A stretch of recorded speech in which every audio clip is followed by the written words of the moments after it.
we were really worried about how that would impact people.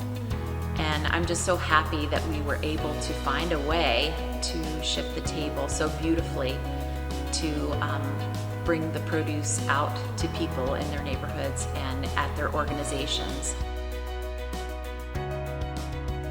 And this past year with the pandemic, you would think things had been closed and the table was really opened up. And the incredible shift that happened when COVID happened was that we were able to increase those sites to 10 Table in the World sites, and we increased our impact exponentially. We actually gave away about $118,000 worth of food in 2020.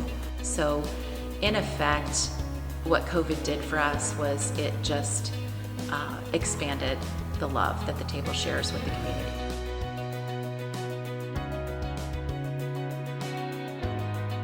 Well, I'll say, having worked with Linda and Chris for many years, how much I've learned from them and how much I appreciate what they did to make this shift happen during COVID.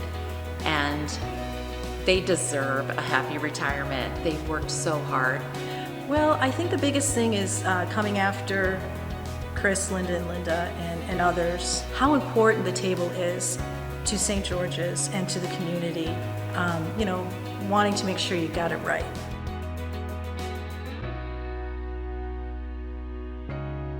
Well, I have been thinking for some time about becoming more involved in the table, in leadership and in a deeper way. I realize that there's a lot out there in the world that I can't fix, and so being there in a way that I can is something that I feel like I can do. I knew that it was my time to step into more of a leadership role, and I just look at myself and the others who are coming along this journey with me as we're keepers of the table.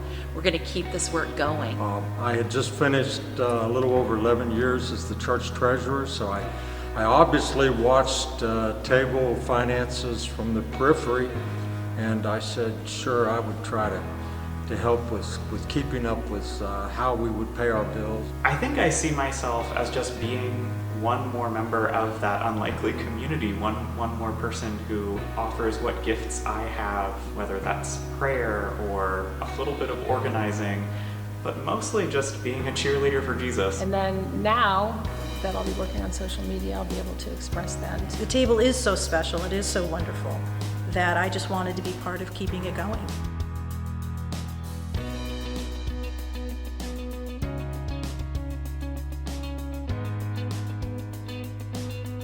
It's important that somehow the table happen again here at St. George's. And even when we open, if it's different, if it's smaller, it may not necessarily stay that way. I mean, the table evolved over time. It started as one thing and it moved into this other beautiful space. That's one thing COVID has given us, because we're able to look at the table in maybe a different way. The table will come back in some form, and we're going to make sure that the folks in the community that need the help are still getting help. Because God's going to do what God's going to do with it, no matter what we would prefer or what we expect. I hope we can see all of those with excitement. And that touch, that spiritual connection, that community is such a huge part of what we do. Feeding the mind, body, and spirit. What we're doing there is showing the love of God for all people through vegetables. I think that's what all of us miss the most, is that feeling of being interconnected with so many other people on a common mission.